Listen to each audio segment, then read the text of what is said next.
প্রিয় দর্শক শ্রোতা, জীবনটা কখনো একরকম যায় না।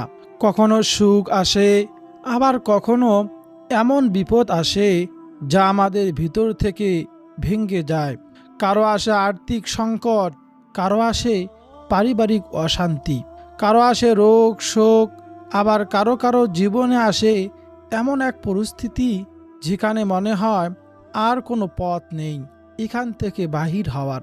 প্রিয় দর্শক শ্রোতা, একজন মুমিনের জীবনে কখনো কোনো রাস্তা পুরোপুরি বদ্ধ হয়ে যায় না, কারণ যিনি আসমান জমিনের মালিক আল্লাহ তাআলা, তার কাছে একটা মাত্র দোয়াই যথেষ্ট গোটা পরিস্থিতি পাল্টে দেওয়ার জন্য।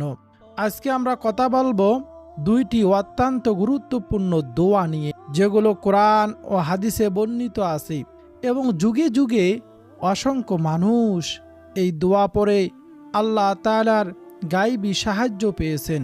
প্রথম দোয়াটি পড়েছিলেন নবী ইউনুস আলাইহিস সালাতু ওয়াস সালাম, যখন তিনি ছিলেন গভীর সমুদ্রের নিচে মাছের পেটের অন্ধকারে। আর দ্বিতীয় দোয়াটি পড়েছিলেন আমাদের নবী, বিশ্ব নবী, আখিরি নবী, নবী মুহাম্মদুর রাসূলুল্লাহ সাল্লাল্লাহু আলাইহি ওয়াসাল্লাম স্বয়ং, যখন শত্রু বাহিনী নবীজির উপর আক্রমণ করার প্রস্তুতি নিচ্ছিল, তখন নবীজি এ দোয়াটি পড়তেছিলেন। চলুন শুরু করি প্রথম দোয়াটি দিয়ে, তারপর দ্বিতীয় দোয়াটি আমরা জানব। প্রথম দোয়াটি হলো দোয়া ইউনুস। একজন মানুষ সমুদ্রের মধ্যে ডুবে যাচ্ছেন, তারপর একটা বিশাল মাছ তাকে গিলে ফেলছে। আমরা সকলেই জানি এই ঘটনাটি। মাছের পেটের ভিতরে চারদিকে শুধু অন্ধকার আর অন্ধকার, না আছে আলো, না আছে বাতাস, না আছে কোনো মানুষ যে তার কাছে সাহায্য পাওয়া যাবে। এই ভয়াবহ পরিস্থিতির মধ্যে দিয়ে যাচ্ছিলেন আল্লাহ নবী, নবী ইউনুস আলাইহিস সালাতু ওয়াস সালাম। তিনি তার কওমদের কাছ থেকে হতাশ হয়ে চলে এসেছিলেন আল্লাহ তাআলার অনুমতি ছাড়াই। আর এই কারণেই তিনি এক কঠিন পরীক্ষার মধ্যে পড়ে যান। আল্লাহ তাআলা তাকে পরীক্ষা করেন, জাহাজ থেকে সমুদ্রে পড়ে যান, তাকে ফেলে দেওয়া হয়, আর একটি বিশাল মাছ তাকে গিলে ফেলে। কিন্তু ঠিক সেই অন্ধকার মুহূর্তে, যখন মনে হচ্ছিল সব শেষ, আমি নিশ্চয় ভুল করেছি, তখন নবী ইউনুস আলাইহিস সালাতু ওয়াস সালাম আল্লাহ তাআলা দিকে ফিরে গেলেন।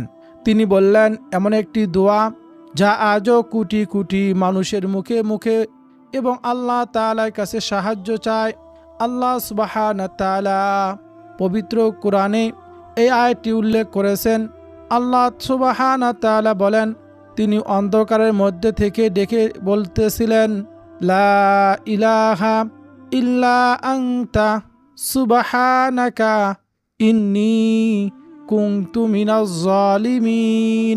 তুমি ছাড়া সত্য কোনো ইলাহ নেই, তুমি পবিত্র মহান, নিশ্চয় আমি জালিমদের অন্তর্ভুক্ত হয়ে গিয়েছি। এ দোয়াটির অর্থ, এ দোয়ার মধ্যে তিনটি জিনিস আছে যা প্রতিটি মুমিনের শিখার আছে এ দোয়া থেকে। প্রথম হলো আল্লাহর একাত্মবাদের স্বীকৃতি, তিনি ছাড়া সাহায্য করার আর কেউ নেই। দ্বিতীয়ত আল্লাহর পবিত্রতা মহত্বের স্বীকৃতি, আর তৃতীয়ত নিজের ভুল স্বীকার করা এবং আল্লাহ তাআলার কাছে অনুশোচনা প্রকাশ করা। এই তিনটি জিনিস একসাথে থাকলে একজন বান্দা বান্দির দোয়া আল্লাহ সুবহানাহু তাআলার কাছে অত্যন্ত প্রিয় হয়ে ওঠে। বলুন না সুবহানাল্লাহ। আল্লাহ সুবহানাহু তাআলা সূরা আম্বিয়াতে আরো বলেন, এ দোয়া পড়ার পর তিনি ইউনুস আলাইহিস সালাতু ওয়াস সালামকে দুশ্চিন্তা থেকে মুক্তি দিয়েছিলেন। এবং এইভাবেই আল্লাহ তাআলা আমাদেরকে মুমিনদেরকে রক্ষা করে থাকেন। মাছের পেট থেকে তাকে জীবিত অবস্থায় বের করে আনা হয়েছিল, যা ছিল সম্পূর্ণ একটি মুজিজা, একটা গায়বী সাহায্য যা কোনো মানুষের পক্ষে কল্পনা করাও অসম্ভব ছিল। প্রিয় ভাই বোনেরা, এখন প্রশ্ন হচ্ছে, এই দোয়াটি কি শুধু নবী ইউনুস আলাইহিস সালাতু ওয়াস সালামের জন্যই খাস ছিল, নাকি আমরাও এই দোয়াটি পড়তে পারি? এ বিষয়ে একটি অত্যন্ত গুরুত্বপূর্ণ হাদিস আছে। রাসূলুল্লাহ সাল্লাল্লাহু আলাইহি সাল্লাম বলেছেন, কোনো মুসলিম ব্যক্তি যদি এ দোয়ার মাধ্যমে আল্লাহ সুবহানাহু ওয়া তাআলার কাছে কিছু চায়, আল্লাহ তাআলা অবশ্যই কবুল করেন। বলুন না সুবহানাল্লাহ। এই হাদিসটি বর্ণিত হয়েছে তিরমিজি শরীফে। এ দোয়াটি শুধু ইতিহাসের একটি ঘটনা নয়, এটি প্রতিটি মুমিনের জন্য একটা চাবিকাঠি, যা দিয়ে আল্লাহ তাআলার দরজায় কড়া নাড়া যায়। প্রিয় দর্শক, চিন্তা করে দেখুন, আপনার জীবনে যত বড় বিপদ আসুক না কেন, সেটা কি নবী ইউনুস আলাইহিস সালাতু ওয়াস সালামের বিপদের চেয়েও বেশি কঠিন? সমুদ্রের নিচে, মাছের পেটে, অন্ধকারে, কোনো মানুষের সাহায্যের লাগামের বাহিরে থেকেও আল্লাহ তাআলা তাকে উদ্ধার করেছিলেন। তাহলে আপনার আর্থিক সংকট, আপনার পারিবারিক সমস্যা, আপনার রোগ, আপনার চাকরির অনিশ্চয়তা, এই সব কিছুই আল্লাহ তাআলার কাছে কঠিন নয়। শুধু দরকার আন্তরিকভাবে এই দোয়া পড়া এবং আল্লাহ তাআলার উপর ভরসা রাখা। উলামায়ে কিরাম বলেছেন, এ দোয়াটি বেশি বেশি আমাদের পড়া উচিত। মানসিক অস্থিরতা, দুশ্চিন্তা, পেরেশানি এবং যে কোনো প্রকার সংকটের সময় এটা এমন একটা জিকির দোয়া যা দিয়ে দোয়া শুরু করা যায়। প্রিয় দর্শক শ্রোতা, এবং তারপর নিজের প্রয়োজন অনুযায়ী আল্লাহ তাআলার কাছে যা খুশি চাওয়া যায়, তাই শুধু মুখস্থ করে রাখলেই হবে না। এ দোয়ার অর্থ অনুবাদন করে হৃদয় দিয়ে অনুভব করে পড়তে হবে, তবেই এ আসল বরকত পাওয়া যাবে। এই দোয়াটি কখন, কতবার পড়বেন, কিভাবে পড়লে আপনি বিপদ আপদ থেকে উদ্ধার হতে পারবেন, গায়বী সাহায্য পাবেন, আমি ভিডিওটি আপনি শেষ পর্যন্ত দেখতে থাকুন। এই দোয়ার আমলের নিয়ম আপনাদেরকে বলে দেব ইনশাআল্লাহ। এখন জানব দ্বিতীয় দোয়াটি। দ্বিতীয় দোয়াটি হলো হাসবুনাল্লাহু ওয়া নি'মাল ওয়াকিল। এই দোয়াটি ইতিহাসের আরেকটি অসাধারণ মুহূর্তের সাথে জড়িয়ে আছে। এই দোয়াটি প্রথম পড়েছিলেন হযরত ইব্রাহিম আলাইহিস সালাতু ওয়াস সালাম, যখন তাকে বিশাল আগুনের কুণ্ডর মধ্যে নিক্ষেপ করা হচ্ছে। তখন জিবরাইল আলাইহিস সালাতু ওয়াস সালাম নবী আলাইহিস সালাতু ওয়াস সালামকে জিজ্ঞেস করলেন, আপনার কি কোনো সাহায্য প্রয়োজন আছে? ইব্রাহিম আলাইহিস সালাতু ওয়াস সালাম উত্তরে বললেন, তোমার কাছে কিছু কোনো সাহায্য আমার প্রয়োজন নেই, আমার জন্য আমার আল্লাহই যথেষ্ট। আল্লাহ তাআলার কাছে সাহায্য চাচ্ছিলেন, বলছিলেন হাসবুনাল্লাহু ওয়া নি'মাল ওয়াকিল। আর এর ফলাফল আল্লাহ তাআলা সেই ভয়ঙ্কর আগুনকে আদেশ দিলেন, ঠান্ডা ও নিরাপদ হয়ে যাও। বলুন না সুবহানাল্লাহ। আর নবী ইব্রাহিম আলাইহিস সালাতু ওয়াস সালাম সেই আগুন থেকে সম্পূর্ণ অক্ষত অবস্থায় বেরিয়ে এলেন। আগুন তার জন্য নিরাপদ হয়ে গিয়েছিল। এই ঘটনা বর্ণিত হয়েছে সহিহ বুখারীতে। কিছুটা বহুবচন আকারে আমরা দেখতে পাই পবিত্র কোরআনে সূরা আলে ইমরানে 173 নম্বর আয়াতে। ঘটনাটি ছিল বদরের যুদ্ধের পরের সময়ের, যখন মুসলিমরা জানতে পারলেন যে মক্কার কুরাইশ বাহিনী তাদের উপর আবার আক্রমণ করার বিশাল শক্তি নিয়ে জড়ো হচ্ছে। মানুষ তাদের ভয় দেখিয়ে বলল, তোমাদের বিরুদ্ধে বিশাল বাহিনী জমায়েত হয়েছে, তাদের ভয় করো। কিন্তু এ কথা শুনে সাহাবায়ে কেরাম ঈমান দুর্বল হওয়ার বদলতে আরো দীর্ঘ হয়ে গেল। আল্লাহ তাআলা কোরআনে তারা বললেন, হাসবুনাল্লাহু ওয়া নি'মাল ওয়াকিল। আল্লাহ তাআলা আমাদের জন্য যথেষ্ট, আর তিনি সর্বোত্তম কর্মবিধায়ক। বলুন না সুবহানাল্লাহ। এই আয়াতের সাথে নি'মাল মাওলা ওয়া নি'মান নাসির অর্থ, তিনি সর্বোত্তম অভিভাবক আর তিনি সর্বোত্তম সাহায্যকারী। আল্লাহ রাসূল সাল্লাল্লাহু আলাইহি ওয়াসাল্লাম নিজেও এই দোয়াটি পড়েছিলেন। যখন তিনি শুনলেন মুশরিক কাফেররা আক্রমণ করার প্রস্তুতি নিচ্ছিলেন, তখন নবীজি সাল্লাল্লাহু আলাইহি ওয়াসাল্লাম এই দোয়াটি নিজেও পাঠ করতেন। প্রিয় দর্শক শ্রোতা, লক্ষ্য করুন এই দোয়াটি ঠিক কোন কোন পরিস্থিতিতে পড়া হয়েছিল। একবার যখন প্রাণনাশের ভয়ঙ্কর হুমকি ছিল, আগুনে নিক্ষেপ করার হুমকি, আর একবার যখন যুদ্ধের ময়দানে বিশাল বাহিনীর ভয় ছিল, অর্থাৎ যখন পরিস্থিতি এমন হয়ে যায় যে মানুষের কোনো ক্ষমতায় আর কাজে আসতে চায় না, তখনই এই দোয়া সবচেয়ে বেশি কার্যকর হয়।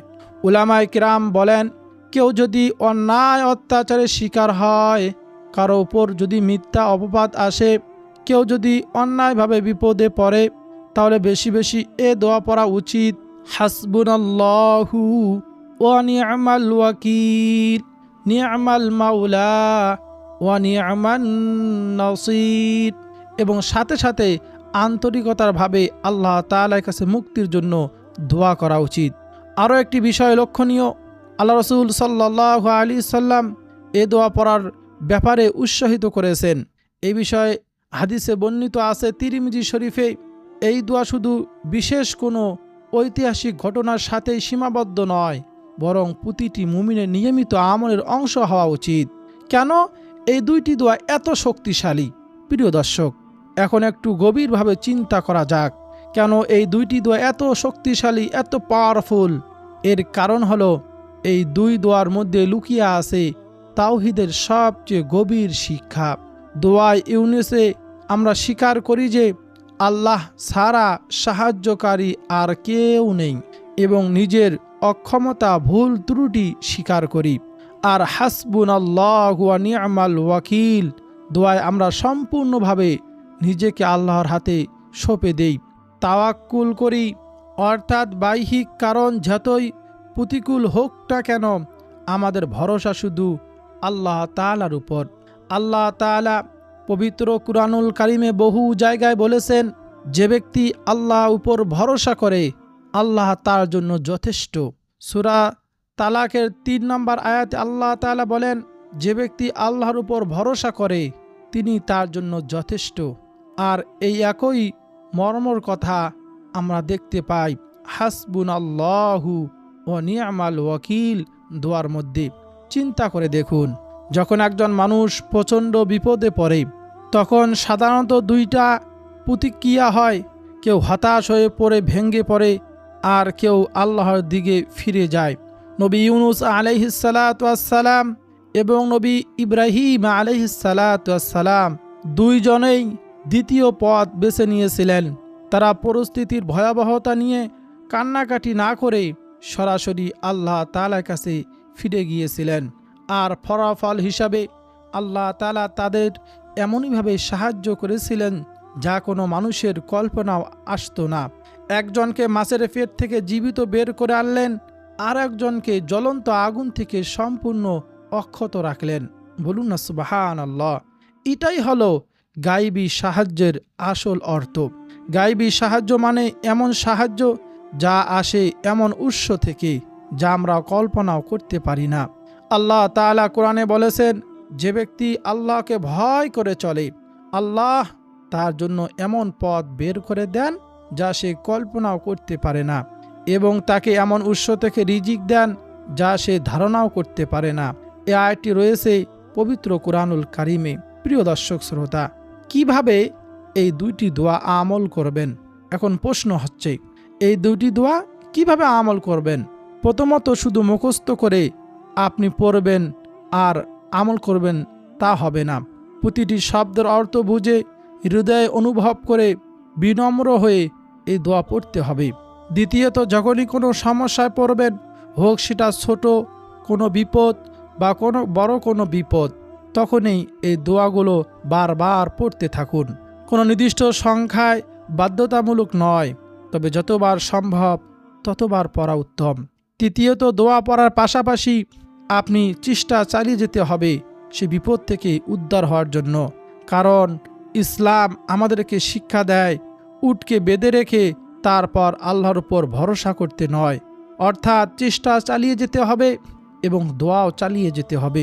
শুধু বসে থেকে দোয়া পড়লেই সব সমাধান হয়ে যাবে না, বরং যথাসাধ্য চেষ্টার পাশাপাশি আল্লাহ তাআলার উপর পূর্ণ আস্থা রাখতে হবে আর দোয়া করতে হবে। চতুর্থত, দোয়া পড়ার পর ধৈর্য ধরতে হবে। নবী ইউনুস আলাইহিস সালাতু ওয়াস সালামকেও সাথে সাথে মাছের পেট থেকে বের করা হয়নি, কিছু সময় লেগেছিল। তাই আমাদের জীবনও দোয়া কবুল হতে কিছু সময় লাগতে পারে, কিন্তু আল্লাহর উপর ভরসা রাখলে ইনশাআল্লাহ তিনি সবচেয়ে উত্তম সময়ে, সবচেয়ে উত্তম উপায়ে সাহায্য পাঠাবেন। 5 নম্বরে, এই দোয়াগুলো শুধু বিপদের সময়ের জন্য সীমাবদ্ধ রাখবেন না, প্রতিদিনের নিয়মিত আমলও এগুলো যুক্ত করুন, যাতে বিপদ আসার আগেই আপনার হৃদয় আল্লাহর সাথে দীর্ঘভাবে সংযুক্ত থাকে। প্রিয় দর্শক, জীবনের প্রতিটি বিপদ, প্রতিটি কঠিন মুহূর্ত আসলে একটা সুযোগ, আল্লাহর সাথে সম্পর্ক আরও গভীর করার সুযোগ।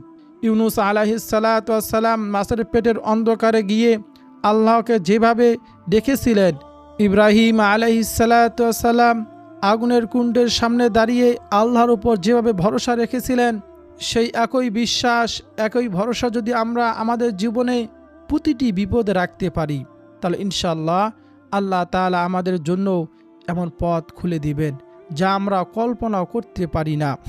প্রিয় দর্শক, এই দুইটি দোয়ার পাশাপাশি আর একটি আমলের কথা না বললেই নয়, যা ছাড়া আসলে কোনো দোয়াই পরিপূর্ণ হয় না, আর তা হলো রাসূলুল্লাহ সাল্লাল্লাহু আলাইহি ওয়াসাল্লামের প্রতি দুরূদ শরীফ পাঠ করা। হযরত উমর ইবনুল খাত্তাব রাদিয়াল্লাহু তাআলা আনহু বলেছেন, বান্দার দোয়া আসমান আর জমিনের মাঝখানে ঝুলে থাকে যতক্ষণ না বান্দা তার নবীর প্রতি দরুদ পাঠ করে। বলুন না সুবহানাল্লাহ। যতই আন্তরিক হোক, দরুদ ছাড়া আল্লাহর দরবারে পর্যন্ত পৌঁছার বাধাগ্রস্ত হয়ে যায়। এ বিষয়ে রাসূলুল্লাহ সাল্লাল্লাহু আলাইহি সাল্লাম নিজেই বলেছেন, প্রতিটি দোয়া আড়ালে আটকে থাকে যতক্ষণ না নবীর প্রতি দরুদ পাঠ করা হয়। এ হাদিসটি বর্ণিত আছে তিরমিজি শরীফে। তাই উলামায়ে কেরাম বলেন, দোয়া করার সময় সবচেয়ে উত্তম পদ্ধতি হলো প্রথমে আল্লাহর প্রশংসা করা, তারপর নবীর উপর দরুদ শরীফ পাঠ করা, এরপর নিজের প্রয়োজনের কথা বলা, আর দোয়ার শেষেও আবার দরুদ শরীফ পাঠ করে শেষ করা। এভাবে দোয়া করলে ইনশাআল্লাহ তা দ্রুত কবুল হয়। দরুদ শরীফের সবচেয়ে ছোট দরুদ হলো সাল্লাল্লাহু আলাইহি ওয়াসাল্লাম, আর সব থেকে শ্রেষ্ঠ দরুদ দরুদ ইব্রাহিম। আমরা নামাজের মধ্যে যে দরুদ শরীফটি পড়ে থাকি। দরুদের ফজিলত সম্পর্কে আরেকটি হাদিসে নবীজি বলেছেন, কিয়ামতের দিন সেই ব্যক্তি আমার সবচেয়ে নিকটবর্তী হবে যে আমার উপর সবচেয়ে বেশি দরুদ শরীফ পাঠ করেছে। এ হাদিসটি বর্ণিত আছে তিরমিজিতে। শুধু দোয়া কবুল হওয়াই নয়, দরুদ শরীফ পাঠ করলে মনের দুশ্চিন্তা, উদ্বেগ, বিপদ আপদও দূর হয়। বহু উলামায়ে কেরাম বলেছেন, বিপদ থেকে মুক্তি পাওয়ার সবচেয়ে পরীক্ষিত আমলগুলোর একটি হলো বেশি বেশি দরুদ শরীফ পাঠ করা। কারণ যিনি নিজের উম্মতের জন্য রহমত স্বরূপ প্রেরিত হয়েছিলেন, তার প্রতি ভালোবাসা প্রকাশ করলে আল্লাহ তাআলা সে বান্দার প্রতি নিজের রহমতের দরজা আরও প্রশস্ত করে দেন। সুবহানাল্লাহ। তাই প্রিয় দর্শক, আজকের এই দুইটি দোয়া ইউনুস এবং হাসবুনাল্লাহু ওয়া নি'মাল ওয়াকিল, নি'মাল মাওলা ওয়া নি'মান নাসির পড়ার সময় শুরুতে ও শেষে দরুদ শরীফ পাঠ করতে ভুলবেন না। এতে ইনশাআল্লাহ আপনার দোয়া দ্রুত কবুল হবে এবং আল্লাহর গায়বী সাহায্য আরও দ্রুত নাজিল হবে ইনশাআল্লাহ। যখনই মন খারাপ হবে, যখনই কোনো সংকট আসবে, যখনই মনে হবে কোনো বিপদ এসেছে, এই বিপদ থেকে উদ্ধার হওয়ার কোনো পথ নেই, তখনই এই দোয়া দুইটি পড়ুন, দরুদ শরীফ পাঠ করুন, আর দেখবেন আল্লাহ তাআলা কিভাবে গায়বী সাহায্য উপায়ে আপনার জন্য সাহায্য পাঠান ইনশাআল্লাহ। প্রিয় দর্শক, ভিডিও যদি আপনার উপকারে আসে তাহলে অবশ্যই এই ভিডিওতে লাইক দিন এবং শিখুন দোয়া চ্যানেলটি সাবস্ক্রাইব করে রাখুন, আর আপনার আপনজন, প্রিয়জন, বন্ধু বান্ধবের সাথে শেয়ার করুন, যাতে তারাও এই বরকতময় দোয়া দুটি জেনে উপকৃত হতে পারে। আর এই ভিডিওর কমেন্ট বক্সে আলহামদুলিল্লাহ লিখে আমাদেরকে জানান আপনিও আমল করবেন এবং আল্লাহ তাআলা শুকরিয়া আদায় করুন। আমাদের এই ছোট্ট দিন প্রচারের প্রচেষ্টাকে উৎসাহিত করুন। আজকে এই পর্যন্ত, দেখা হবে পরবর্তী কোনো ভিডিওতে ইনশাআল্লাহ।